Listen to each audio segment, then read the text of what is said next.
and exhale, Heat Nation. It wouldn't be a Heat game in Charlotte versus the Hornets if there wasn't some let's go Heat chants and some scrub going off on the other team. Well, not to call PJ Washington a scrub, there was actually a time where I wanted him on the Heat. Hell, I still might want him on the Heat, but I did lose a little bit of respect after that Brittany Reiner situation. I'm not sure how you fall for that, my guy, but we're not here to get into that. But anyways, going into the game, we found out that the Hornets were missing a ton of players. I mean, Gordon Hayward, Terry Rozier, who else? Brandon Miller, if you consider him a good player. I'm personally not quite sure yet, but this is obviously a game that the Heat would have lost last season. I mean, we all remember the horror stories of losing to the short-handed Clippers twice and basically losing to any other team that doesn't have their stars. Now, the Hornets did have LaMelo. We'll get into that, but we know this tends to be a trap game for the Miami Heat where they sometimes don't try as much, and that was obviously a little bit of concern going into the game. And that's exactly how the first quarter started. I mean, PJ Washington, he was 4 for 4 from 3 immediately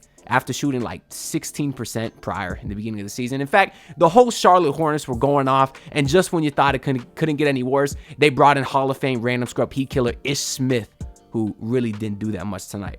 But on the opposite, on the Heat side, it actually did look like they cared today, particularly Jimmy Butler, who maybe he actually does care about the in-season tournament. Maybe that's why we saw Jimmy tonight, because he had an amazing first half, very aggressive, and you knew things were going right for him when he had the nice half-court shot at the end of the first quarter, and it was nice seeing him have some fun, put his arm around Kyle Lowry, who was on the bench most of the game because he sucks. Listen, they say Kyle Lowry's a high IQ point guard. The man had 2 fouls in the first quarter, and then is jumping, flailing his body at the three-point line to play defense. That's like rule number 1, basketball 101.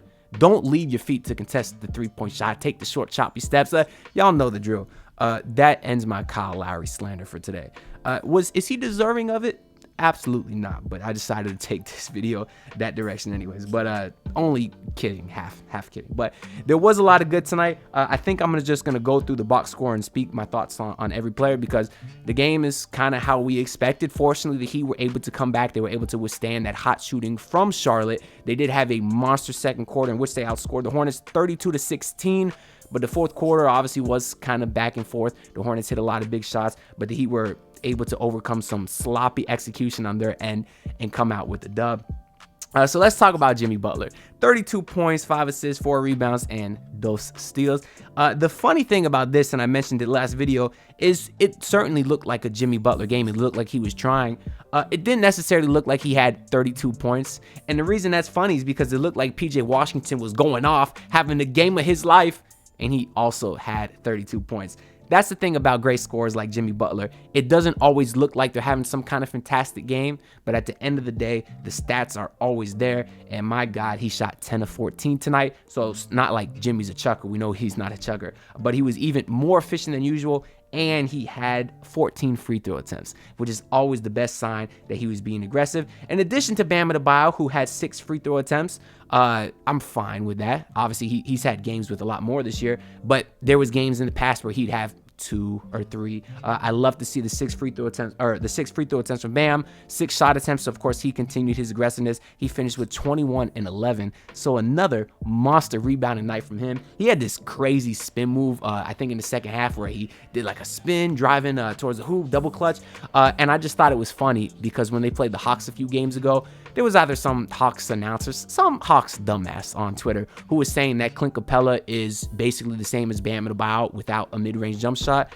Clint Capella isn't a fraction of what Bam Adebayo is. Like, Clint Capella wishes in his dreams that he could do this move that Bam Adebayo did right here. So I just thought that was a crazy comparison, but Bam was awesome once again tonight. Of course, the defense was amazing. He switches and runs around the court so much. If you watch him, he'll be at the three-point line, back inside the paint, back at the three-point line half a second later, literally guards all 5 players on the same possession, and somehow he's not even top 10 in the odds for defensive player of the year. But Victor Wembanyama is, who's on the second worst defensive team in the entire league. Make it make sense. It doesn't to me. Let's talk about Haywood Highsmith. I said on the Basement Sports postgame show a couple games ago that with Tyler Hero out, I looked to Highsmith to pick up the scoring load. I said he should take 2-3 times as many shots, and I was laughed at. mostly because I was joking. But maybe I should have been serious, because Highsmith tonight with 12 points, all of them in the monster second quarter that the Heat had. And he had 5 steals as well. I know y'all saw that play at the end of the game when he was locking down LaMelo Ball, made LaMelo travel, didn't call it, and then forced the air ball. Haywood Highsmith continues just to be an amazing fit on this Heat team. And my boy Khalil said the Heat need to lock up Highsmith quick. So I said they need to Highsmith, using Highsmith as a verb there. I'm not going to explain that any further because it's corny as hell.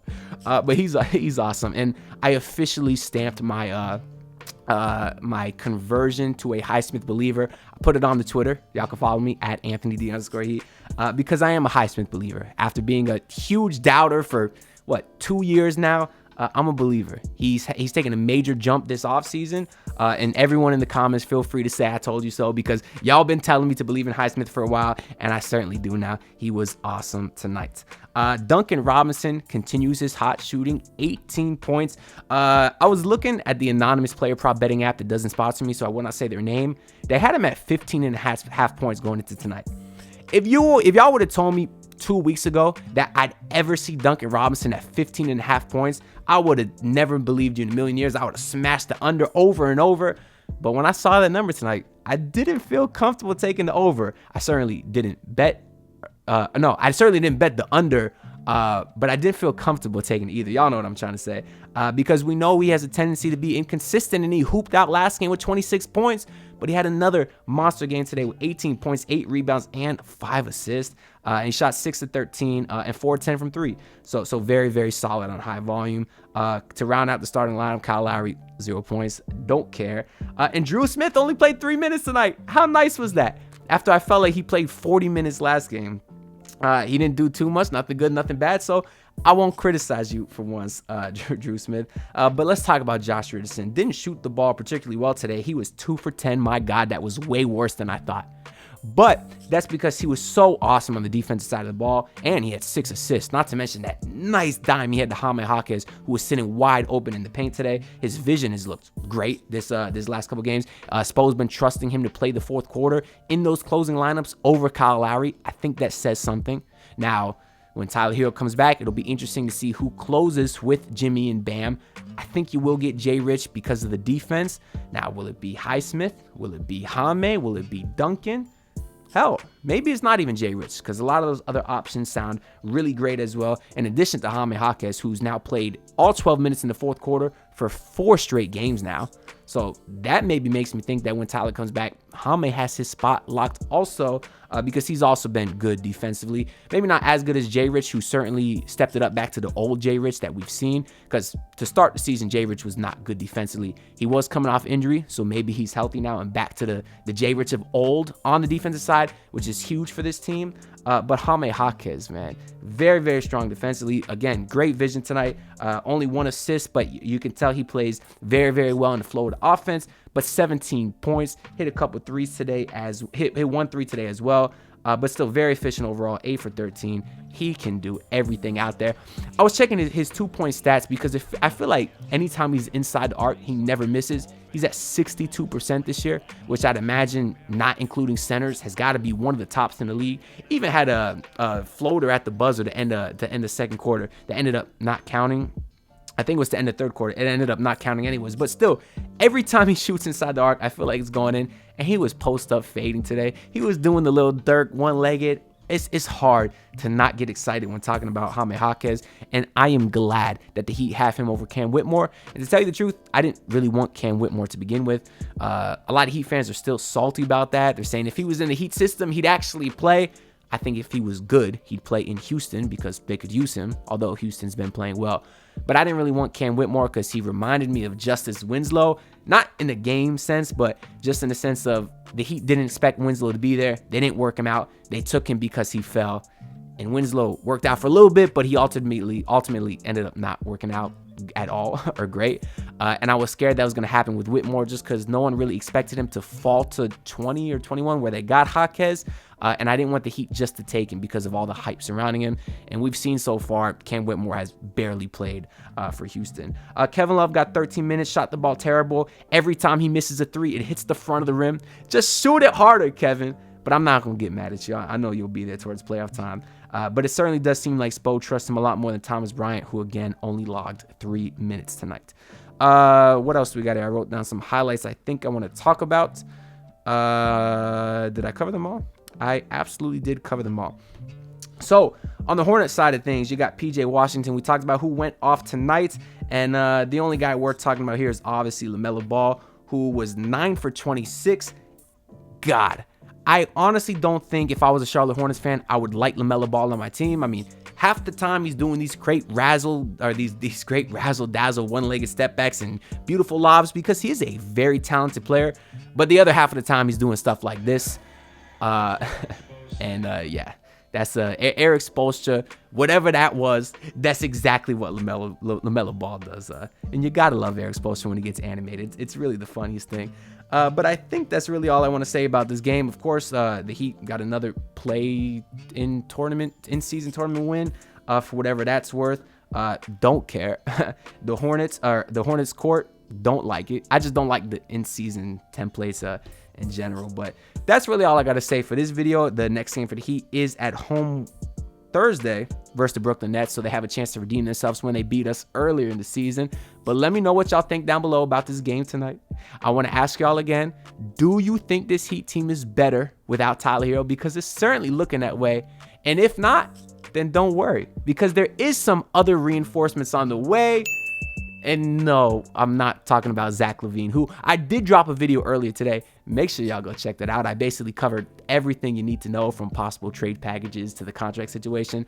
But ultimately, I don't think he will end up here, but there is a chance, and I explained in that video.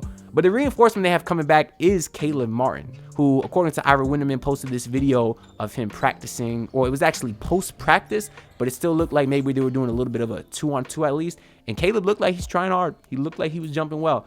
So it is nice to see that Caleb will be coming back soon, and obviously he will immediately be in the rotation, probably as the 6th man, or once Spo works him in, maybe a week or 2 from now. I think he will be that 6th man, and we know what he brings to the table, and he will play because I think he's awesome.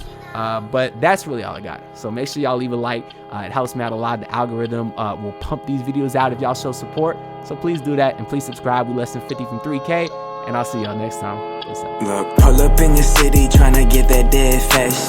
Do it on my own, I don't need no dead weight. Had to kill him off, yeah, I need a head space. You know this homegrown bitch don't offend me.